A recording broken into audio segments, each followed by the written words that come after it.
Hello guys, मेरे mama के channel को सब्सक्राइब करें एंड अपने प्यारे प्यारे हाथों से कमेंट करें। आपका बहुत बहुत धन्यवाद। धनवा लगावत भेजय चुनरिया होना रामाया दयामय पिया परदेसिया होना रामाया दयामय पिया परदेसिया होना धनवा लगावत भेजय चुनरिया होना रामाया दयामय पिया परदेसिया होना रोवत रोवत धाना धनवा लगावै होना रामा सुनी भाई अंगना दुआरावा होना रामा सुनी भाई डगर गौना होना खेतवा में धनवा लगावै रनिया होना रामाया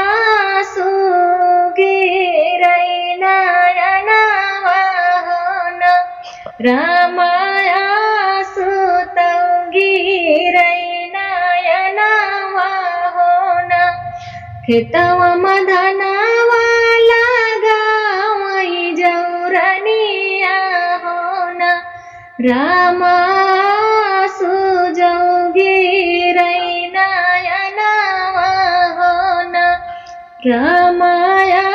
सुजौ गिरै नयनवा होना बदरा गर जाई बिजुरी चमकै होना रामा पिया बिना सुनी से जरिया होना रामा पिया बिना सुनी से जरिया होना बदरा गर जाई बिजुरी चमकै होना रामा पिया बिना सुनी से जरिया होना रामा पिया बिना सुनी से जरिया होना पिया तरो वही परदेसवा होना रामाया दयावै धना कै सुरतिया होना रामाया दयावै धना कै सुरतिया होना पिया तरो वही परदेसवा होना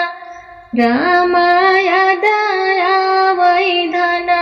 कै सुरतिया होना लिखी लिखी चिट्ठिया माँ भेजाई पियावा होना धाना धीरज धारा घर आउबै होना धाना धीरज धारा घर आउबै होना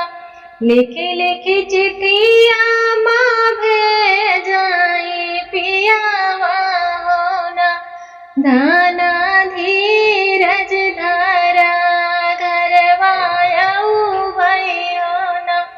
जब धना होई आई धनवा काटनिया होना धाना घरवाला उठाता आउबै होना जब धना होई आई धनवा काटनिया होना धाना घरवाला उठता आउबै होना सोना जैसे धनवा खेता लहराई होना पिया घरवा जाऊँ मैं धन मुस्कानी होना सोना जैसा धनवा खेतावाला पिया घरवा जौआए धन मुस्कानी होना दुखवा कदिनावा बीती गए धनिया होना धाना आई गए सुखवा कई दिनावा होना धाना आई गए सुखवा कई दिनावा होना दुखवा कदिनावा बीती गए रनिया होना धाना आई गए सुखवा कई दिनावा होना धनवा लगवहिया मांगे रैया सोइया होना पिया तोहरे बिना भय बावरिया होना धनवा लगवहिया मांगे रई मोरया सोइया होना पिया तोहरे बिना भय बावरिया होना अब नहीं जबै धाना छोड़ी के अकेलावा होना धाना तोरे साथे खेत खलिहानावा होना अब नहीं जबै धाना छोड़ी के अकेलावा होना धाना तोरे साथे खेत खलिहानावा होना निक निक बनाऊ धाना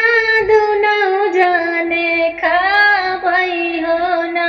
धाना सुखावा मा बीते जिंदगनिया होना धाना सुखावा मा बीते जिंदगनिया होना निक निक बनाऊ धाना दुनौ जाने खाबै होना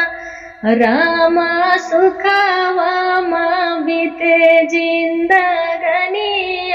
होना रामा सुखावा मा बीते जिंदगनिया होना धनवा लगावा तभी जय चुनरिया होना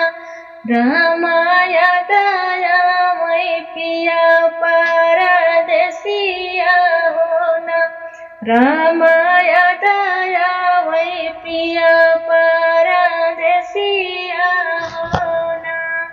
दोस्तों